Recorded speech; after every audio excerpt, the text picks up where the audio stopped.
اعوذ باللہ من الشیطان الرجیم بسم اللہ الرحمن الرحیم اللہ اکبر سبحان اللہ الحمدللہ استغفر اللہ الصلاۃ والسلام علیک یا رسول اللہ صلی اللہ علیہ وآلہ وسلم۔ ناظرین، میں جو اپنے یہ تمام شروعات کرتا ہوں ویڈیو میں، اور اس میں یہ جو میں درود پڑھتا ہوں، یہ اس وقت کا درود ہوتا ہے کہ جب آپ صلی اللہ علیہ وآلہ وسلم کے روضہ مبارک کی حاضری دیتے ہیں، جب آپ صلی اللہ علیہ وسلم کے حجرہ مبارک، یعنی آج کل جہاں سنہری جالیاں وہاں سے گزرتے ہیں، یہ پڑھتے ہیں، تو یقین کیجئے کہ میں یہ اس یقین کے ساتھ پڑھتا ہوں کہ میں آنکھیں بند کرتا ہوں تاکہ میں اپنے ورچولی، یعنی اپنے ذہن میں اس وقت حاضری دے رہا ہوتا ہوں نبی کریم صلی اللہ علیہ وآلہ وسلم کی۔ میں بہت بڑی باتیں نہیں کرتا، جیسے کوئی بڑی بڑی باتیں بھی کر دیتے ہیں کہ ہاں جی میں تو اس وقت آپ کو صلی اللہ علیہ وسلم کو لائیو دیکھ رہا ہوتا ہوں۔ ہاں بالکل، لائیو آپ ایسے ہے نا کہ جس نے خواب میں آپ صلی اللہ علیہ وآلہ وسلم کی زیارت کی، اس نے تو آپ صلی اللہ علیہ وسلم کو دیکھ لیا۔ اب میں آنکھیں بند کروں تو یہ خواب ایسا ہوتا ہے کہ ساری عمر انسان کو بھولتا بھی نہیں ہے۔ جس نے زیارت کی ہو تو اس کے سامنے پورے منظر آ جاتے ہیں کہ صلی اللہ علیہ وآلہ وسلم کا چہرہ پر نور، چہرہ مبارک ایسا تھا، ایسا ہے، تو آپ کی ایک قسم کی حاضری ہوگی۔ باقی اللہ رب العزت کا کام ہے کہ آپ کی اس حاضری کو وہاں تک پہنچاتا ہے یا نہیں، لیکن چلیں، آپ نے تو اپنی طرف سے ایک کوشش کی، آپ کی محبت کے انداز ہیں یہ۔ ناظرین، آج ہم بات کرنے جا رہے ہیں کہ رسول اللہ صلی اللہ علیہ وآلہ وسلم کا مقام اللہ رب العزت نے کیسے ترتیب دیا۔ مختصر سی اس پہ بات کریں گے، ورنہ تو پورا قرآن الکریم ہی آپ صلی اللہ علیہ وآلہ وسلم کی تعریف میں ہے۔ جیسے حضرت عائشہ صدیقہ رضی اللہ تعالیٰ عنہا نے فرمایا، بڑی بابرکت گفتگو ہونے والی ہے، لیکن مجھے نہیں یقین کہ 1.5 لاکھ میں سے شاید 1000 بندہ بھی اس ویڈیو کو دیکھ جائے تو خوش نصیبی ہوگی کہ اگر 1000 سے 1100 بھی ہو گیا تو۔ ناظرین، بات ہو رہی ہے کہ اللہ رب العزت نے نبی پاک صلی اللہ علیہ وآلہ وسلم کو ایک ایسا مقام عطا فرمایا کہ بعض دفعہ تو بڑی حیرانگی ہو جاتی ہے کہ اللہ رب العزت نے آپ صلی اللہ علیہ وآلہ وسلم کو کس طریقے سے اتنی عزت عطا فرمائی جو قیامت تک، قیامت میں بھی اور قیامت کے بعد بھی رہے گی۔ ان کو ہم اگر اپنی زبان میں بیان کرنا شروع کریں تو ہم یہ کہہ سکتے ہیں کہ یہ رسول اللہ صلی اللہ علیہ وآلہ وسلم کے جیسے پروٹوکولز ہیں جو اللہ رب العزت نے ترتیب دیے۔ کیوں کہ فار ایگزامپل کہ سورہ حجرات کی آیت نمبر 2 کی بات کر لیجئے، جس کا مفہوم یہ ہے کہ اے ایمان والو، اپنی آوازیں نبی پاک صلی اللہ علیہ وآلہ وسلم کی آوازوں سے بلند مت کرو، تاکہ کہیں یہ نہ ہو کہ تمہیں پتہ بھی نہ چلے اور تمہارے سارے اعمال بھی برباد ہو جائیں۔ تو ناظرین، اس بات سے اندازہ لگائیے کہ ہم اپنی آواز بھی اونچی نہیں کر سکتے۔ بعض دفعہ میں اس بات پہ سوچتا ہوں کہ مساجد میں جمعے کے خطبات ہوتے ہیں، یا عام طور پر جب ہمارے مولانا حضرات ممبر پہ بیٹھے ہوتے ہیں تو ان کی تو کوشش ہوتی ہے کہ اتنا چیخ اور چلا کے بولیں کہ جس کرسی پہ بیٹھے ہوئے ہیں وہ کرسی ٹوٹ جائے، جو مائک ان کے سامنے پڑے ہوتے ہیں وہ مائک ٹوٹ جائیں، اور ان کے چیخنے کی آواز سے جو لائٹیں، بلب اور ٹیوب لائٹیں لگی ہوئی ہیں مسجد میں، وہ ساری پھٹ جائیں، اور جتنے سامنے بندے بیٹھے ہوئے ہیں ان کے کان بہرے ہو جائیں اور زمین تھر تھرانے لگ جائے۔ تو کیا اونچی آواز بولنے سے وہ مقصد حاصل ہو جاتا ہے جس مقصد کے لیے ہم لوگ ممبر پہ، مطلب یہ ہے کہ جو بیٹھتے ہیں ذرا وہ ہم ایسے ہی ہیں، سب مولانا حضرات، ہمارے بھائی، بیٹے، بہن، ہمارے جو بزرگ ہی ہوتے ہیں سارے۔ اس کا مطلب یہ ہے کہ اگر آپ کسی صاحب کو اونچی آواز میں تقریر کرتے سنیں اور دیکھیں اور اس کے بعد یہ دیکھیں تو اس سے پھر آپ کہہ سکتے ہیں کہ آپ کی آواز کہیں نبی کی آواز سے اونچی تو نہیں ہوگی۔ پھر اگر وہ یہ کہیں کہ ثم نعوذ باللہ کہ نبی صلی اللہ علیہ وسلم بھی ایسے بولتے تھے تو سمجھے کہ وہاں تو بات ہی ختم ہوگی پھر۔ تو اب اور اللہ رب العزت نے قرآن پاک میں فرمایا کہ رسول اللہ صلی اللہ علیہ وسلم جو فیصلے کر دیں ان فیصلوں کو بھی تمہیں ماننا پڑے گا، نہیں مانا تو تمہارا ایمان ہی ختم ہو جائے گا۔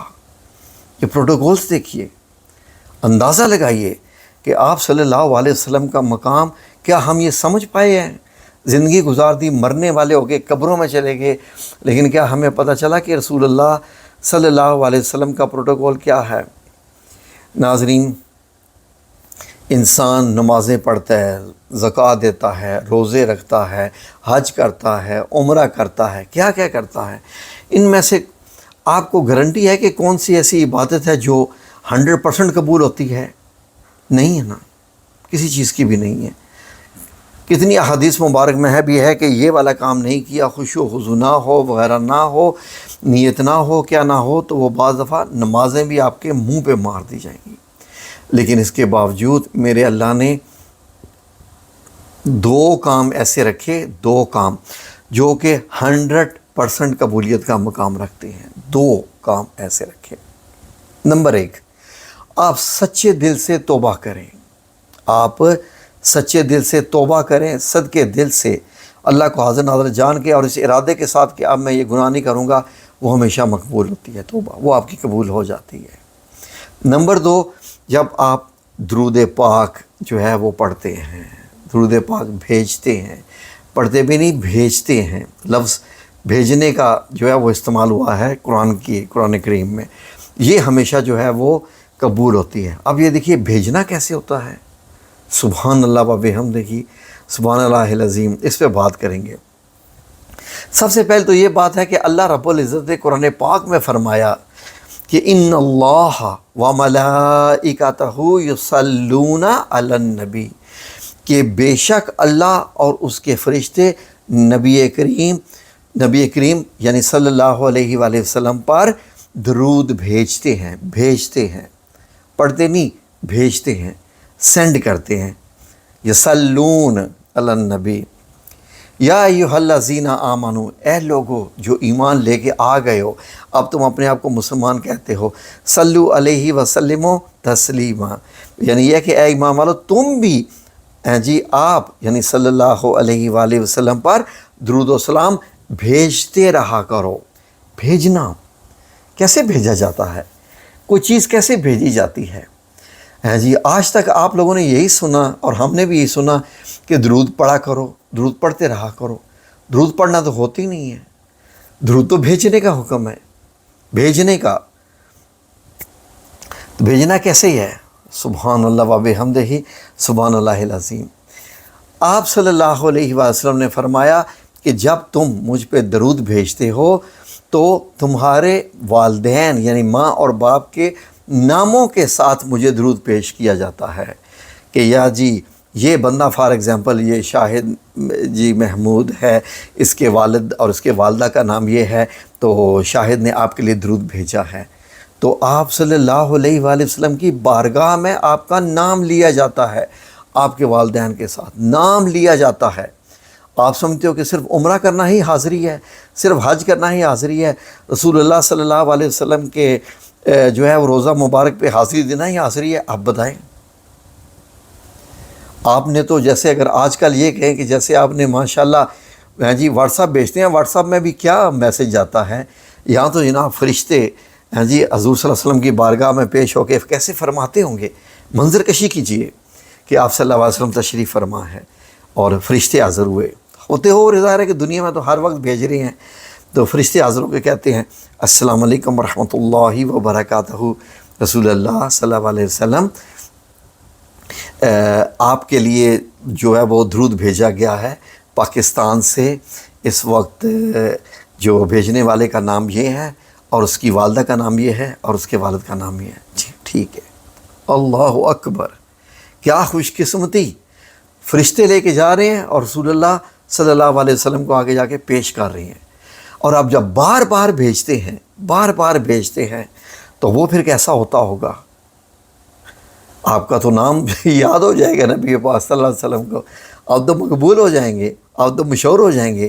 نبی پاک آپ کو معلوم ہے کہ جس کے میسیجز بار بار آتے رہتے ہیں وہ تو ویسے مشہور ہو جاتا ہے۔ آج کل کے دور میں اگر ہم بات کریں تو یار یہ بندہ بڑے کمنٹ کرتا ہے میری پوسٹ کے اوپر، یہ بندہ بڑا لائکس کرتا رہتا ہے میری پوسٹوں کو، پتہ نہیں کون ہے یار، اس کے ساتھ رابطہ تو کرو، لگتا ہے کہ اس کو میں زیادہ ہی پسند ہوں۔ یہ تو یہ معاملہ ہو گیا۔ سبحان اللہ و بحمدہ، سبحان اللہ العظیم۔ تو جمعرات جو جمعہ کی رات ہوتی ہے، تو آپ صلی اللہ علیہ وسلم کیا فرماتے ہیں کہ جب آپ جمعرات کو یعنی جمعہ کی رات کو بھیجتے ہیں درود، اس رات میں خود اپنے کانوں سے آپ لوگوں کا درود سنتا ہوں، اس سے بڑھ کے اور کیا ہو، اپنے کانوں سے آپ کا درود سنتا ہوں۔ آپ یہ دیکھیے اللہ رب العزت نے قرآن پاک میں کچھ اصول بنائے کہ جب آپ کسی پہ رحمت، جب آپ کسی کو سلام کرتے ہیں تو اس پہ فرض ہے کہ وہ اس سے اچھا یا اس جیسا ہی واپس میں سلام جو ہے وہ بھیجے۔ نبی کریم صلی اللہ علیہ وسلم نے بھی کتنی حدیث مبارک میں بھی فرمایا، آپ نے کہا السلام علیکم ورحمۃ اللہ، اور جواب دینے والے کو مست وعلیکم السلام ورحمۃ اللہ وبرکاتہ۔ اب دیکھیے اس نے تو آپ کو ڈبل جواب دیا۔ اب آپ جب درود بھیج رہے ہیں رسول اللہ صلی اللہ علیہ وسلم پہ، یہ سلام ہے نا، اور آپ کیا سمجھتے ہیں کہ رسول اللہ آپ کے سلام کا جواب نہیں دیتے؟ اور جب رسول اللہ آپ یعنی فار ایگزامپل میں نے درود بھیجا، میں نے جب پڑھا کہ اللہم صلی علی محمد وعلی آل محمد کما صلیت علی ابراہیم وعلی آل ابراہیم انک حمید مجید، اللہم بارک علی محمد وعلی آل محمد کما بارکت علی ابراہیم وعلی آل ابراہیم انک حمید مجید، تو اب دیکھیے اب رسول اللہ صلی اللہ علیہ وسلم جب مجھ پہ بھیجیں گے رحمتیں اور برکتیں، تو جب رسول اللہ کی رحمتیں برکتیں مجھے بھیجی ہوئی ہیں تو کیا کرا قیامت میں میری بخشش کا باعث نہیں بنے گی؟ وہ رسول اللہ نے جس کو سلامتی دی ہو اور سلامتی اس پہ بھیجی ہو، تو یہ ایک ایسا عمل ہے جو آپ کے اوپر لوٹایا جاتا ہے، اور جب آپ پہ لوٹایا جاتا ہے تو پھر اس کا مطلب یہ ہوتا ہے کہ سبحان اللہ و بحمدہ سبحان اللہ عظیم آپ کی بخشش ہوگی۔ تو یہ سمجھ لیجئے کہ درود شریف پڑھنا، درود پاک پڑھنا اس چیز کی ضمانت ہے، اس چیز کی گارنٹی ہے کہ ہاں اب آپ کی بخشش کے چانسز ہو گئے ہیں۔ پتہ نہیں آپ کتنے برے ہو، جو بھی ہے جیسا بھی ہے، اب آپ کی بخشش کا باعث بن رہا ہے۔ ایک اور چیز غور سے سنیے، آپ یہ بتائیے کہ جب آپ بار بار درود پاک پڑھتے رہتے ہیں، درود پاک پڑھتے رہتے ہیں، اس کے بعد ایک وقت ہوتا ہے کہ آپ کا دل پڑھنا شروع کر دیتا ہے، آپ کا دماغ پڑھنا شروع کر دیتا ہے۔ اگر میں بہت ہی ایک تھرڈ کلاس قسم کی مثال دوں، یا چلیں دوسری بھی مثال دے لیتا ہوں، اچھی والی بھی۔ فار ایگزامپل وہ لوگ جو میوزک سنتے رہتے ہیں، گانے سنتے رہتے ہیں، میں اکثر اوقات جب چھت پہ جاتا ہوں نا، چھت پہ کھڑا ہوتا ہوں تو سائیڈوں سے مجھے بچوں کی آوازیں سنائی دے رہی ہوتی ہیں، اور وہ بچے گانے جو ہے وہ گنگنا رہے ہوتے ہیں، بغیر سوچے بغیر سمجھے گانوں کی آوازیں آ رہی ہوتی ہیں، کئی طرح سے گانوں کی آوازیں۔ وجہ کیا ہے کہ ان بچوں نے یقیناً وہ گانے گھر میں بہت زیادہ سنے ہوتے ہیں کہ جب وہ ان کا کچھ اور کام نہیں چل رہا ہوتا تو وہ گانے ان کی زبان پر آ رہے ہوتے ہیں خود بخود، وہ سوچ کر گانے نہیں گاتے۔ اسی طریقے سے جو بچے نعت شریف پڑھنے والے ہوتے ہیں، وہ جب چل پھر بھی رہے ہوتے ہیں تو یقین کریں ان کی زبانوں کے اوپر نعت شریف چل رہی ہوتی ہیں۔ جو قرآن پاک سے محبت کرنے والے ہوتے ہیں ان کی زبانوں پہ جناب جی آیات چل رہی ہوتی ہیں، وہی جناب جی آیات ہی پڑھ رہے ہوتے ہیں۔ یہ ایک نیچرل فینامنا ہے، اس کو آپ اڈاپٹ نہیں کر سکتے۔ جب آپ جو کام جتنا زیادہ کریں گے وہ آٹومیٹک ہی آپ کے ساتھ ہوتا جائے گا۔ جب آپ ایک چیز پڑھنا شروع کر دیتے ہیں بار بار تو سمجھ لیجئے کہ آپ کے اوپر اس کا رنگ چڑھنا شروع ہو جاتا ہے، آپ کے اوپر اس کے اثرات ہونا شروع ہو جاتے ہیں۔ اثرات سے مراد ہے کہ برکتیں اور رحمتیں، یعنی آپ صبغت اللہ ہونا شروع ہو جاتے ہیں۔ سبحان اللہ، کیا بات ہے جو بندہ درود پڑھتا رہے۔ اب آپ سوچ رہے ہوں گے، سب سے پہلے بات یہ آ جاتی ہے کہ درود پاک پڑھا کون سا جائے؟ یہ سب یہی جو ہے وہ لوگ باتیں کرتے ہیں کہ اب کون سا پڑھا جائے، لیکن ناظرین ایک چیز ذہن میں رکھیے گا، آپ لوگ اس بات کو بھی یہ ذہن میں رکھ کے آپ درود پاک پڑھا کریں کہ جی ہاں درود پاک آپ کی ایک قسم کی جو ہے وہ آپ کا محاصرہ ہے، آپ کے جو ہے وہ آپ کو گھیرے میں لے لیتا ہے، حصار لے آتا ہے آپ کے ارد گرد کہ آپ پر مصیبتیں نہ آئیں، آپ پہ اوپر بلائیں نہ آئیں، آپ کے اوپر شیطان بھی نہ آئے، اور آپ کو جنت میں لے کے جایا جائے۔ یہ ذہن میں رکھ لیجئے۔ اس لیے کون سا درود پاک پڑھنا ہے اس پہ بات کر لیتے ہیں۔ ایک حدیث مبارک ہے، وہ بھی صحیح حدیث ہے، یہ حضرت ابو حمید سعیدی رضی اللہ انہوں نے جو ہے وہ خبر دی کہ صحابہ نے عرض کیا یا رسول اللہ صلی اللہ علیہ وسلم ہم آپ پر درود کس طرح بھیجا کریں. یہ میں آپ کو ایک حدیث صحیح البخاری کی 3369 بتا رہا ہوں. تو رسول اللہ صلی اللہ علیہ وآلہ وسلم نے ایک درود پاک پڑھ کے جو ہے وہ بتایا. یہ درود پاک اب آپ کی اسکرین پہ لکھا ہوا آ رہا ہے. یہ میری طرف سے نہیں بتایا ہوا، یہ خود اس نے بتایا ہوا ہے کہ جس کے اوپر درود پاک پڑھنا ہوتا ہے. تو درود پاک ایسا ہے کہ یہ آپ اللہ کے احکام کی بھی جو ہے وہ پابندی کر رہے ہیں، اور اللہ کی اطاعت بھی کر رہے ہیں، رسول کی اطاعت بھی کر رہے ہیں، اور کس کس کی اطاعت کر رہے ہیں. یہ آپ مطلب یہ ہے کہ آپ ذرا سنیے اور غور سے سمجھیے کہ آپ کے اوپر کیسی کیسی برکتیں، آپ کس کے ساتھ جوڑ رہے ہیں، اپنے آپ کو کس فیملی کے ساتھ جوڑ رہے ہیں، یہ سمجھنے کی بات ہے. وہ درود پاک یہ ہے، اسکرین پہ لکھا ہوا ہے اللہم صلی علی محمد و ازواجہ و ذریاتہ کما صلیت علی آل ابراہیم و بارک علی محمد و ازواجہ و ذریاتہ کما بارکت علی آل ابراہیم انکا حمید مجید. اگر آپ یہ غور کریں تو یہ اسی کا مختصر درود ہے جو آپ نماز میں درود ابراہیمی پڑھتے ہیں. یہ اسی کا مختصر اور شارٹ ہے.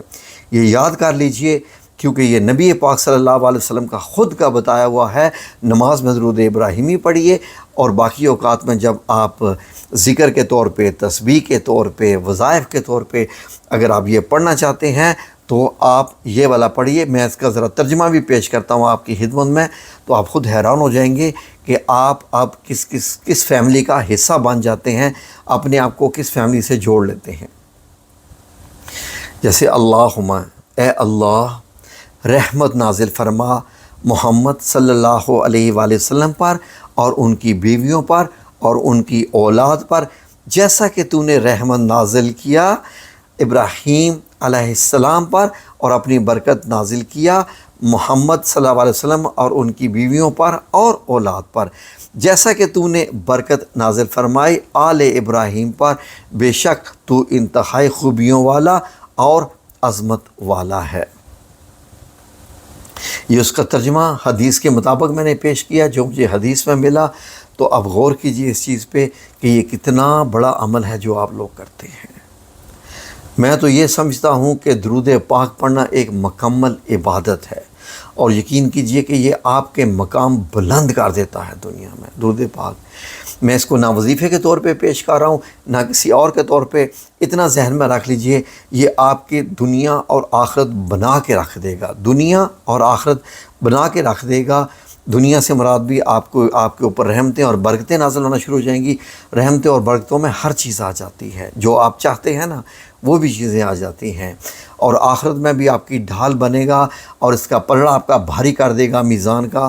اور اس کے بعد انشاءاللہ آپ جنت میں جانے کے لائق ہو جائیں گے صرف درود پاک پڑھنے سے. اور باقی جو فرائض ہیں وہ تو کرنے ہی ہوتے ہیں. تو اس چیز کو اپنی زندگی کا حصہ بنا لیجئے. یقین کریں کہ آپ اپنے اوپر بہت بڑا احسان کریں گے، بہت بڑا احسان کریں گے. ٹھیک ہے، تو اللہ رب العزت آپ کو اپنی حفظ و امان میں رکھے اور درود پاک زیادہ سے زیادہ پڑھنے کی توفیق عطا فرمائے. اللہم صلی علی محمد و ازواجہ و ذریاتہ کما صلیت علی ابراہیم و بارک علی محمد و ازواجہ و ذریاتہ کما بارکت علی آل ابراہیم انکا حمید مجید.